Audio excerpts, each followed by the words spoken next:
Hello there and welcome. So today I'm just out for a couple of hours doing a little bit of refresher training with one of my friends, and we're just going to focus on overtaking a little bit today. So we're just going to go for a short ride, find some national speed limit areas mainly, and just see what vehicles need overtaking. So hopefully this will be quite useful.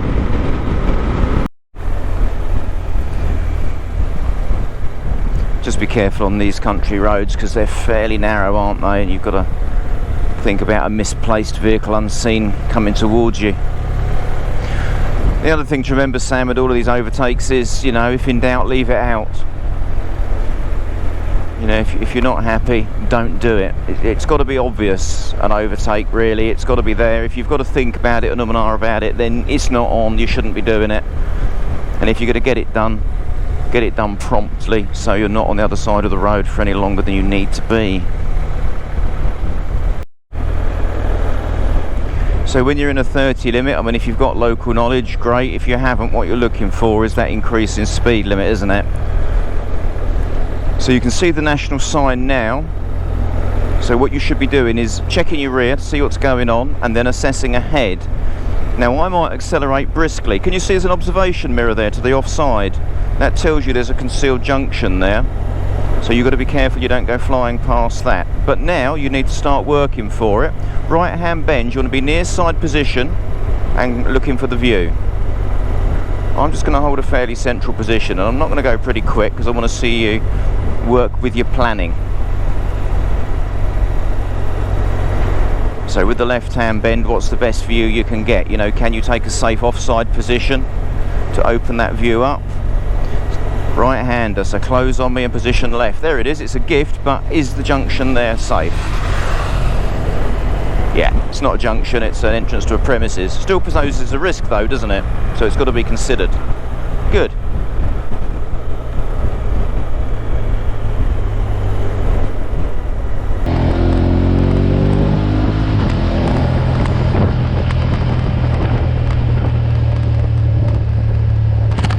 Okay, Sam, so these are a little bit bunched, but we have got gaps, particularly between the far of this vehicle, haven't we?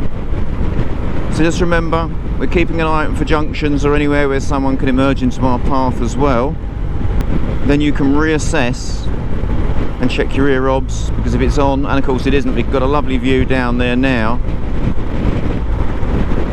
So bearing in mind we can see right down to that HGV. So had the gap between the white and the silver one been better and we'd have been on it, you would have achieved one overtake, I reckon, maximum. I mean, it's not a problem that we didn't get it, but it's just that constant planning, isn't it? And of course the other part that we've discussed before, if there's no point in doing the overtake because of what you're not going to gain anything, then you might as well sit back. And that's the benefit of such a lovely view, isn't it, when you can see so much heavy traffic. You know, it's not like we're doing emergency response where we have to get past it, is it?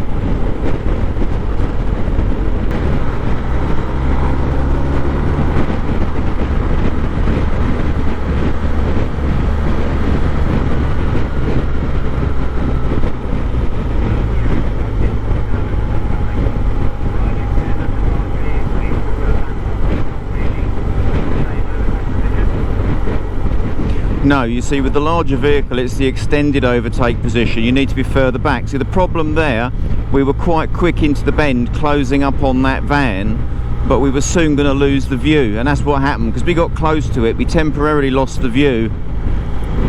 So if we need to back off a little bit, because you've got to open that view up again to look for the overtake. See, from my perspective of overtaking you as well, if you're too close to that van, I can't overtake you because I've got no gap in the middle.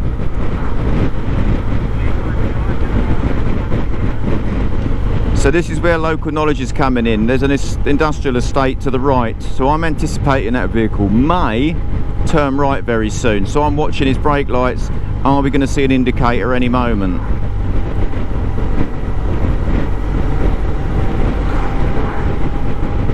And there it goes, yeah?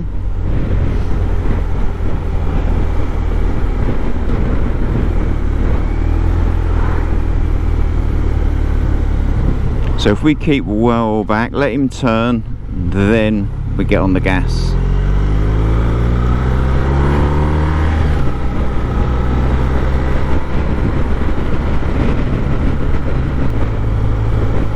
you see, even if you didn't have local knowledge, if you see road signs for industrial estate or anything like that, you see large goods vehicles, that's the sort of thing you've got to preempt, you know.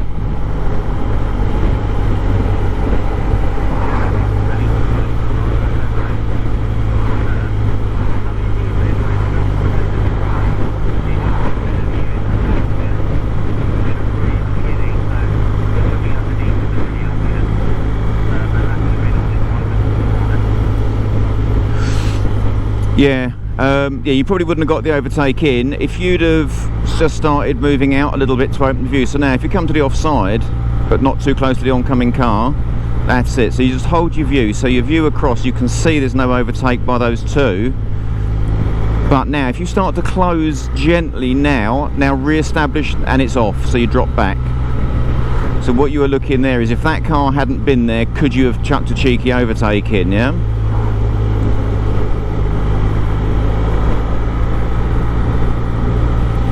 So it's like now we're going into a bend and we know we've got junctions, so now just back right off.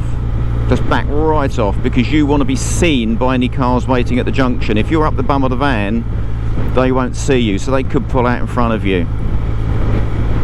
So what you can do is you can command that view, make yourself more visible. I mean, there's another junction to the left, so if we can, we stay at the offside. And just hold back, so you just hold the view of that road. So if you're in a nice flexible gear, you see I'm in third, so if I need to close the gap quickly, I've got instant acceleration. So that's correct. Yeah, good position, good position. Now close a fraction. So right handers are good to close. Once it's off, back off and re-establish the view. View to the near side. Try and hold yourself out towards the right, because where you come back in there, you lost the view on the hedge, yeah? Back off for the junction, same things. Consider a more central position. You're going into a right-hander, so once you're clear of the junction, near side position. Don't forget to check your mirrors regularly, because if it's on, it's on. You want to be able to go without having to do extra rear obs. Ease braking, just ease off a little bit. Left-hander, offside if you can without being too close to oncomings. Okay, we've already seen the large HGV, so near side, open the view. Back off a little bit. Too close, too close. That's better. So you'd want to be a standard following position minimum on this one. No overtaking position yet. Now a right-hander, near side position as you approach the right-hander. Now close into the overtaking position with the anticipation of the overtake. And back off if it's not on. So you don't hold that position, because then you become a tailgater.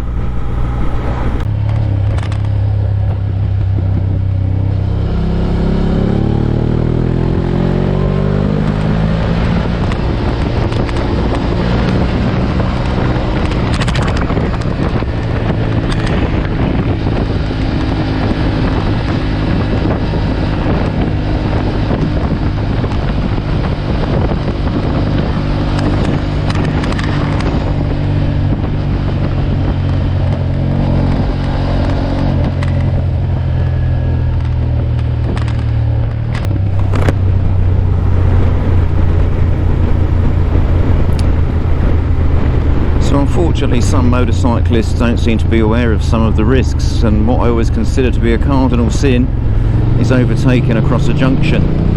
Let's have a quick look at this little clip here, which I captured quite some months ago, and see what you think.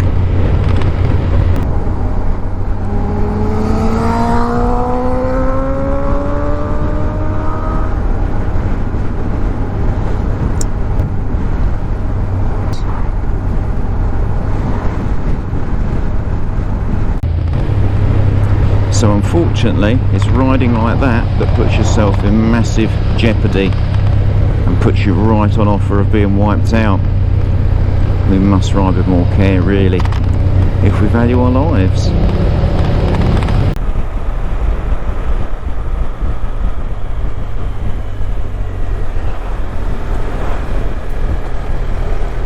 Great example there of why you can't go out too far to the offside, isn't it?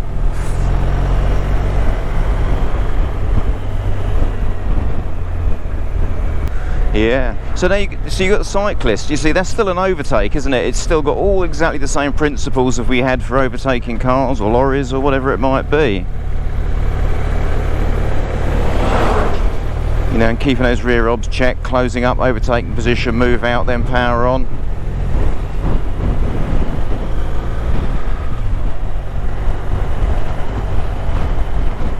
And of course the thing to remember is that some people will ask, why don't you do a lifesaver before you overtake? And it needs to be considered. It's not normally required if your rear observations are fantastic and you know exactly what's going on behind you, but there have been situations where, we'll turn right, Sam. There have been situations where people have come along and overtaken just before that vehicle overtakes, especially fast motorbikes that aren't being very careful, so always worth a consideration.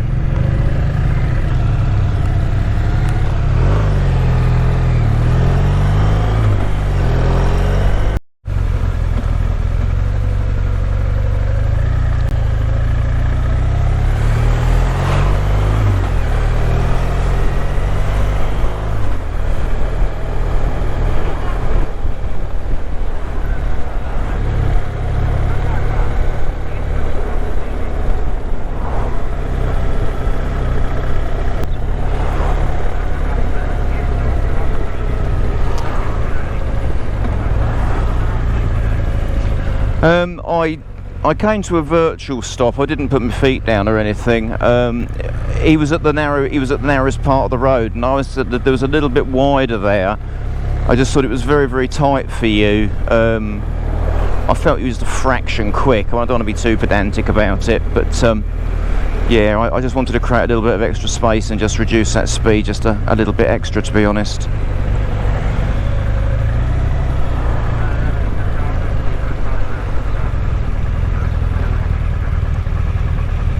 Yeah, that's alright, you know, live and learn, don't you? You know, you'll make little errors like that. What you don't want is to come flying round a corner and then find that you've got absolutely nowhere to go, because it wasn't exactly the biggest of gaps in the world, was it?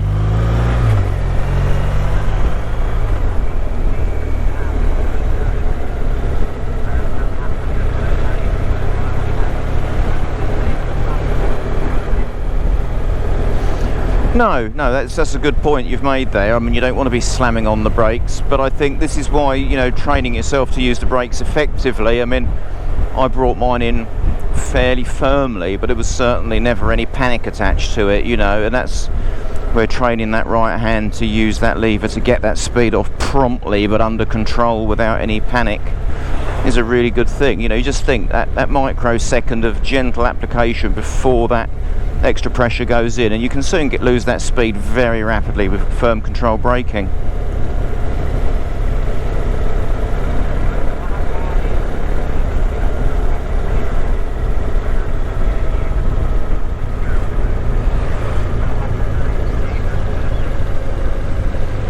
Yeah, that was definitely a situation for standard braking, front then back progressively, front being used firmly to get rid of that speed off. You know, that's what's the front's job. It's getting rid of speed rapidly if necessary.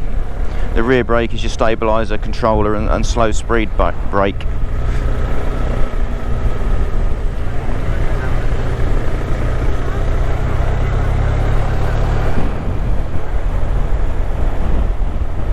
No, it's fine, makes perfect sense.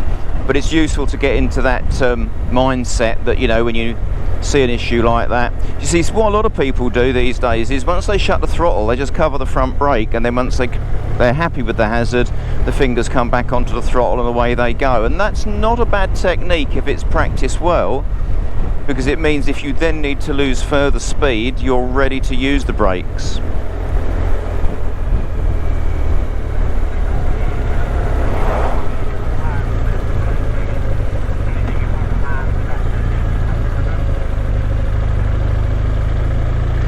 Yeah, when we stop, I'll explain it to you in a little bit more detail.